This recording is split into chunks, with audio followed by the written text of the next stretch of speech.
So, as I mentioned earlier, this summer I had many adventures, and my adventure in August was to go on the Camino. I've walked part of the Camino before.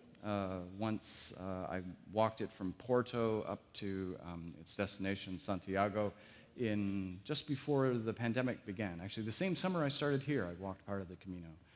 This time, though, I walked more of it, and I was walking it with my wife. And the Camino is a pilgrimage which has been walked since the Middle Ages. And there's one route called the Française route, which starts in France, and you go up over the Pyrenees Mountains, a kilometer in a day. That's a lot of up. And my wife and I decided to do that route. I said from the outset I was only going to do the first half. So I'd be around 350 kilometers. I figured that was plenty. She wanted to do the whole thing, and she did, 779 kilometers. And here's a picture of her at the destination. So there she is standing, which is good because your feet hurt by the time you get there. And the place behind her, that's the actual destination that people do the Camino for, is to reach that particular cathedral. And it's the Cathedral of Santiago. In Spanish, Santiago means St. James, the exact same St. James who wrote our scripture reading today. And tradition has it that the bones of St. James traveled after he was killed in Jerusalem to Spain, where they were buried on that spot, which is why they created a cathedral there. So the process of walking the Camino involves walking with big backpacks on your back, quite heavy, well, hopefully not too heavy, about 10% of your body weight is the recommended. And you've got everything that you have in your knapsack. So you've got a change of clothes, maybe some Crocs or flip-flops, so you have something to wear after you get out of your boots, which you'll want to get out of your boots by the time you finish walking for the day. And we would walk about 20 to 30 kilometers a day. So someone asked me, how many steps were you walking? On the long days, the 30-kilometer days, that's 40,000 steps. So just to put that in context. And so you'd usually walk for about 5 or 6 hours and then stop in a hostel. And the way you knew where you were going is that there are these yellow arrows everywhere, painted onto rocks and painted onto the road and signs and stuff. So you don't worry about getting lost when you're doing the Camino. Just follow the yellow arrows and you'll be okay. After 5 or 6 hours of walking, though, you're done, and you want to stop. And fortunately, there's hostels called albergues every 7 or 8 kilometers. Thank goodness. This is definitely an old world activity. We could never pull this off in Canada because, of course, we go hundreds of kilometers between towns once you get outside of places like the GTA. But in the old world in Spain, there are towns every 7 or 8 kilometers, so you can do this. So you walk about 20 or 30 kilometers, depending on the terrain and how ambitious you are, and you get to a hostel. The hostels, they're run by the local towns, and they're just basically a room full of bunk beds. So you're bunking with complete strangers, and there could be like 20 bunk beds in a room. And everybody arrives, they have a shower, they get out of the stinky clothes that they've been in. The boots are left outside or in a separate room because they smell so bad that nobody wants them in the place where we sleep. And so you get changed into your other pair of clothes, and then you have a very long lunch because usually there's nothing else to do. And you're really hungry. You burn a lot of calories doing this. And the nice thing about staying in the hostels is you get to know the other people who are walking on the Camino.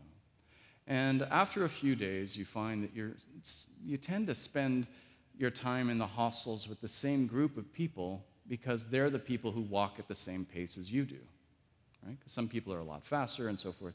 And most of the people that we were walking with were young Europeans. There were some people from China and Korea and Australia, but for the most part, they were young people from Europe. It's a cheap holiday.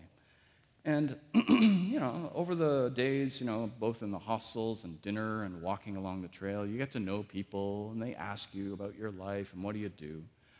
And if people asked me, I would admit that I was a minister, because I wasn't like walking with a collar on or anything. And it became very clear that most people were not doing the Camino for spiritual reasons. This might have been a religious pilgrimage long ago, but it isn't anymore. It's for young people, it's a cheap holiday, it's an adventure, It's a challenge. Can I do it? But very few people were doing it for spiritual reasons, and they weren't stopping at all the churches I stopped at. They were, just there for a good time. But that didn't mean that spiritual questions didn't come up. They did. And once they found out I was a minister, they started asking me spiritual questions. And one day, we were walking along a dusty Spanish road in some farmer's field, and one of the guys who we had befriended asked me a question. He said, I know a lot of very nice people who are very caring and loving, who never go to church, and yet they do good deeds all the time. They're exactly the kind of people that church wants Christians to be, but they don't go to church. So is there anything wrong with what they're doing? Like, why bother going to church if they're already the right kind of people who are doing good things? So that was his question. And he said it had been bugging him for a while. So I gave him a short answer while we were walking along the trail, but I've been thinking about it since. And now I'd like to give you the longer answer. And I'll send this to him so that he can finally get the full answer to his question. And, the fact is, we all know people who are like that. We all have friends who seem to have been born with great big hearts, who delight in doing good things for other people, right? Who never go near a church, and yet you can see them volunteering in organizations, doing the Run for the Cure, participating on school board committees, all sorts of good things. And they do it because they like to do it, right? They're not doing it out of duty, they just feel like doing it, so they do it. And that's wonderful. And so it's wonderful that they're doing that. So what's the difference between them and churchgoers? Well, problem is we don't always feel like doing it, right? We all have days where we're just, too busy with whatever's happening in our lives, right? We feel stressed, maybe we're rushing to get the kids, or, things aren't going well at work, or just the world seems too much on some days. And so on those days, we don't spontaneously throw a coin into the beggar's cup. We don't do the nice thing which would be easy to do, like help someone cross the street. And it may seem like way too much of a bridge too far if someone asks us to serve on some committee at school. So we don't. And that's human nature, and that applies to everybody, right? Churchgoers and non-churchgoers. We all find life too much sometimes, and it sort of narrows the horizon of how much we can care about other people. That's natural. The thing is, though, for churchgoers, when we go to church on Sunday mornings, we are reminded that we are called to be loving even when we don't feel like it. Right? It's not just about when it feels good for us. We're reminded that we are made in love by God, and we are here to share that love. In the Apostle John's first letter, he writes famously, God is love. The universe was made from and through God's love. And we were made in God's image, right? That's, in Genesis it says God made us in God's image. And, sometimes we think, does that mean that God looks like a human being? No, that's not what that passage means. It means that God's qualities, God's loving qualities, have been embedded in us. So when we're born, we are born with a capacity to love other people, right? There are species who, as soon as that baby's born, they're kicked out of the nest, or they're just left to, go on their own. I came across a baby turtle the other day in High Park. Its mom had come up onto the beach, laid the eggs, and then gone back to the water. Best of luck, son. Best of luck, daughter. We're not like that, right? We are born with the capacity to love our children and our friends and our neighbors. And yet, God also wants us to love all of God's children, which includes strangers and people who are not like us. And that sometimes feels like a bridge too far. That's the part we don't feel like doing.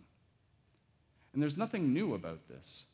In the reading which Christina shared from the Apostle James, Jesus' brother by tradition, he says, I have noticed that when you go to church, when the rich come in, you give them the best seats. And when the poor come in, they have to sit at people's feet or sometimes in the back. You're showing favoritism for the rich over the poor. Now, picture this. They didn't have churches like this back when he was writing. He's writing in like the 50s, so 20 years after Jesus' ministry comes to an end. So they're kind of a secret religion. They have to meet in secret, so they meet in people's houses. And the way they do it is basically, it's kind of like a potluck dinner every time they meet. Everybody's expected to bring food. They have a common table. They meet in people's dining rooms, and they put all the food on the table, and everybody is supposed to be an equal around that table. Okay? The rich and the poor, the slaves and the slave owners, everybody is equal at that table. Men and women, everybody is equal at that table. That's the way it's supposed to work. But James says, I have noticed that it's not working that way in practice. You are showing favoritism. You're doing what society expects, which is to treat rich people as though they're more important than poor people. Now, James says, we have a choice here. We could present the values which God requires as a list of duties, like just the law. So don't murder, don't steal, don't treat people unequally. We could just make it a list, and you just have to check all the boxes. But of course, if you don't check every box, then you're not actually conforming to the list. So you've broken the law, and you're a sinner. So that's one way of looking at it. And he discourages people from seeing it that way. Instead, he talks about how Jesus has introduced something which he calls the law of liberty. And the law of liberty is where if you can be loving and treat people as equals, even when you don't feel like it, then you are actually getting closer to what God actually meant for you to be as a human being. You will be closer to your true human nature when you are helping others, even if on the surface you don't feel like doing it. So he's contrasting the law as a list to a law of liberty, where if you do these things, treating people as equals and being compassionate, you will actually be liberated. Now, that doesn't sound very realistic. It sounds much more realistic to say, if I don't feel like helping somebody, I'm being very true to who I really am. Right? This summer, in addition to walking the Camino, half of it, in June, I spent my time reading up on mind-body research, something I've been interested in for a while, and I finally had some time to actually delve into it. And as part of that, I wanted to look into the effect that going to church has on people's mental and physical health. Fortunately, sociologists and psychologists have been studying this for decades. So the results are no longer, one wishful study or one wishful study there. No, there's like hundreds and thousands of studies that have looked at the effects of going to church on people who go to church compared to what happens to people who don't go to church. So the people who feel like doing good things but can opt out of doing good things when they want to because they don't go to church, and those who go to church who are told all the time that they should do good things. Two different populations. The church-going population, it turns out, on average, they smoke less, they get depressed less, they commit suicide less. In a study of, I think it was 15,000 nurses who were Christians and not Christians, they found that the churchgoers, over a 15-year period, they were more likely to be alive than the non-churchgoers. So going to church actually kept you alive in middle age better than not going to church. People felt less stressed, and if they were hospitalized and they went home after like a serious hospitalization, surgery or whatever, they were less likely to feel depressed. And if they did get depressed, their depression lasted for a shorter period of time. Something about going to church is actually good for you. It's not that it should be good for you, it actually is good for you, and it helps with your mental and physical health. And it doesn't mean that no one who goes to church never gets depressed. They do, of course, and they get anxious. All those things are true. We're not like a different type of human being. But there's something about going to church which affects people and actually makes life easier. And this adds up. All these effects add up and lead to this, that people who go to church actually live longer on average than people who don't go to church. There have been many studies about this, and the most recent ones, this is one that was reported in the Washington Post. A major study of church attendance and mortality indicates that people who attend church every week live an average of 7 years longer than people who never attend worship services. 7 years. It's pretty good. Wow. No wonder churches have so many old people in them. And if you're wondering, okay, but is it the effect of community? Is it because we've got people in community? Of course that's going to feel good. That's going to feel good. But wouldn't that also apply to my membership with the Bridge Club, or my membership in book club groups, or my membership to a health club? They've controlled for that. No, there's actually a difference between churchgoers and those sorts of clubs. Something is happening here which is really good for people, which makes us better in terms of our well-being than other types of collective groups. So scholars have wondered about this. What is it? And one of the things they've come up with is they argue that when you go to church, you are told, and you sing, and you pray a consistent message of, we belong to something bigger than us. We belong to a cosmos which actually cares about us. Christians believe in a benevolent universe, one which cares. And that makes it easier for us to care for each other, because we feel that we are simply walking in the way of the universe itself. Where love is, God is. So we feel encouraged to be loving to each other because that's just who human beings are supposed to be.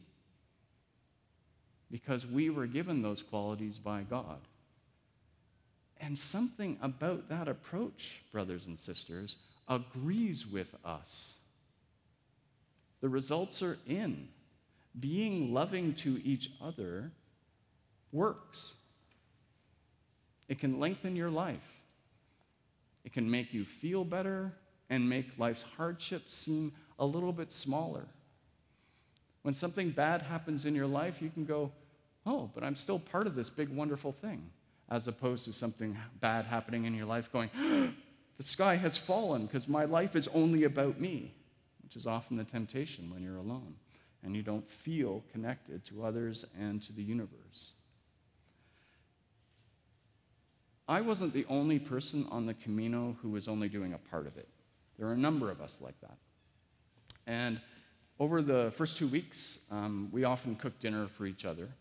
You know, these are a bunch of strangers who didn't know each other a week before, but we'd all come together and do these dinners together.